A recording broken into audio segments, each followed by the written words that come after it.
Let me first summarize what I will talk about today.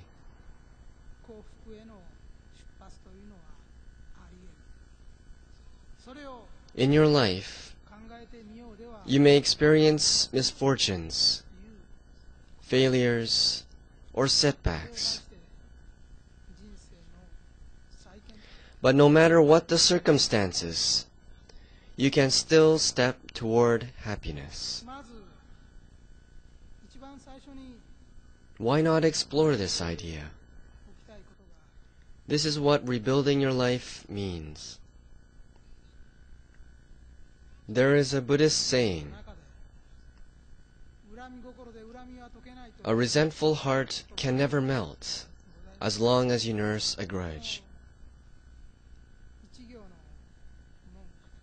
This simple phrase defies many people's understanding. Faced with pain or grief, illness or setbacks, people tend to blame something or someone other than themselves. Actually, these negative feelings are expressed not only as an attitude of avoiding what should be confronted, but also at times as an enmity toward others. In Hiroshima, more than 100,000 people were killed instantly in the devastating attack when the atomic bomb was dropped, and many of those who survived still suffer from serious illnesses. The families of the dead and injured probably still do not accept what happened. To put it simply, some of them are probably still nursing grudges. When something inexplicable or something beyond your control completely changes your life, you may unknowingly hold unforgiving feelings and resent the nation and the people who caused such damage. This sort of response can be seen as a natural emotion. However, I would like to point out that this sort of emotion will never bring happiness or success. Do you understand why? When you bluntly express anguish, you may feel relieved of letting out something that has been building up inside. It may give you a certain sense of satisfaction. But in actual fact, living with such feelings day after day is like constantly feeding your soul doses of poison such as arsenic. You may think that your feelings are justified from the perspective of justice. However, there is a spiritual principle that nobody can escape. You will never attain happiness by resenting others, because that kind of feeling actually boils down to an intention to harm others.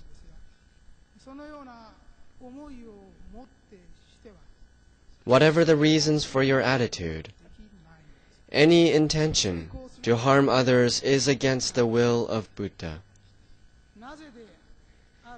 Not only will harmful thoughts reach others, they will eventually come back to you.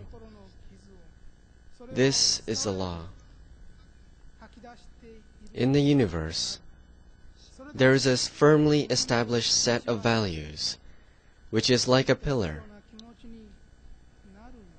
Eternal progress and development are promised to those who think and act within this golden pillar, while thoughts and action outside this golden pillar will never bring about the progress of the soul.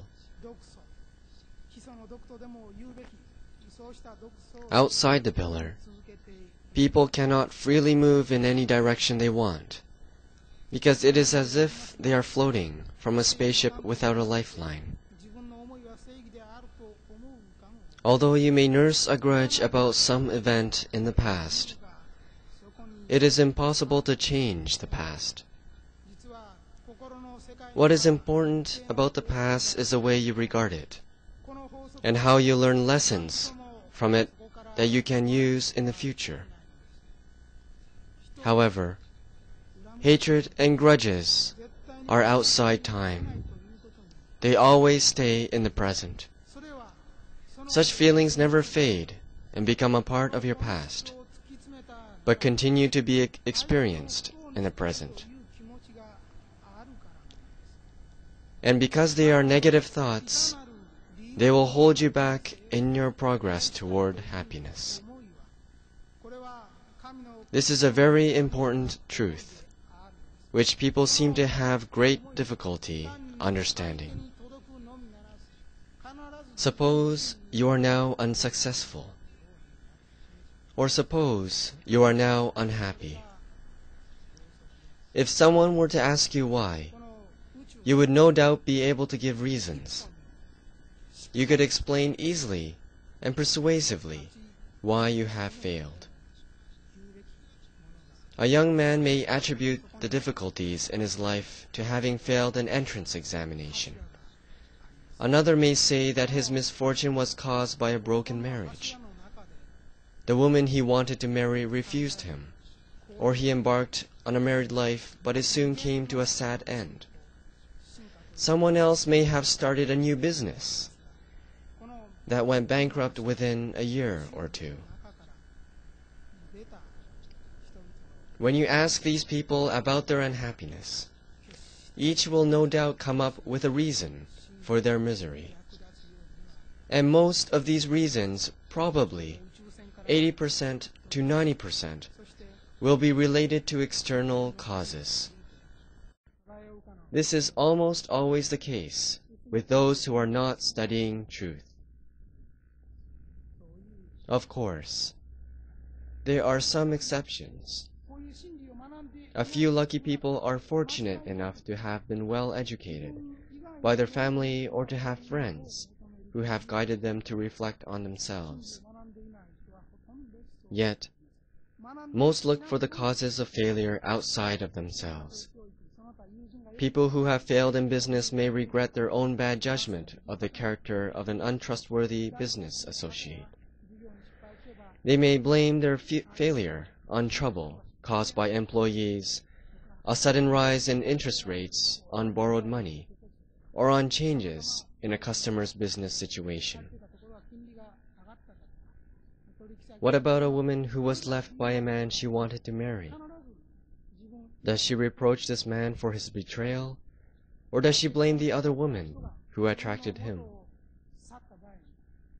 Either way, she is holding a grudge by blaming his untruthfulness, or blaming the woman she believes seduced him. But she will never attain happiness if she expresses her sorrow in a destructive manner and be resentful. This behavior will only make her feel more miserable. Suppose you get to know a woman who tells you that her misery was caused by her husband who went bankrupt 10 years before. Since then, she has suffered the bitterest of life's hardships, as debts have continued to pile up. The first time you hear her story, perhaps you will sympathize with her.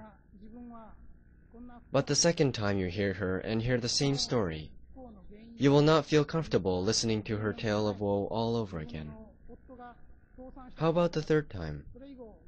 Your feelings toward her will probably change from sympathy to doubt.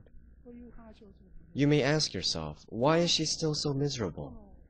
Why doesn't she start a new path on her own?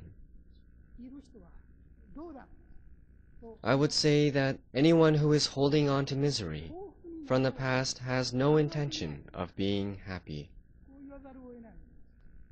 Because that person is holding tightly to misfortune and is so attached to it, he or she will have a negative influence on the people around. Every time others see that person, they will feel depressed.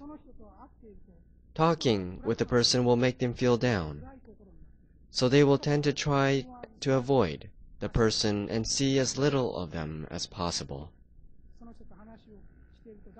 As a result, the depressed person will lament, "I am so unhappy, but nobody understands me." Worse still, people keep their distance. This world is full of cold-hearted people. Don't they have a shred of compassion? Nobody will listen to me. Everyone distances themselves. With these thoughts, the person continues to generate misery. This is typical of the way in which people make themselves into tragic heroes, generating their own misfortune in ignorance of spiritual laws. Here is a point I constantly repeat. Hatred, jealousy, dissatisfaction, and complaint may seem to arise quite naturally, but if you unleash them, it is like letting the beast born in your mind come out of your mouth. And these wild beasts on the loose, hatred, jealousy, dissatisfaction, and complaint, will not only harm others but will also come back to hurt you. Please do not forget this. This world is based on human relationship. Words of yours that harm others will eventually come back to you. So, if you think you are in the midst of a terrible trial or life's adversity, and you are filled with complaint, you must first contain your negative thoughts. If you are generating negative thoughts and then unleashing these beasts onto the streets, you must put up a fence to keep them in. Unless you enclose the beasts, they will go wild and bring harm to you and others. Above all else, you must fence them in, resolutely halting negative thinking. No matter how unlucky you have been, begging for sympathy will never bring you real happiness. If you are content to have people feel sorry for you, you will not resist the addictive temptation, the shallow satisfaction of gaining the sympathy of others. Gradually, you will begin to live like a loser, always inviting pity from others. This is a self-destructive way of life, and you need to know that self-pity will get you nowhere.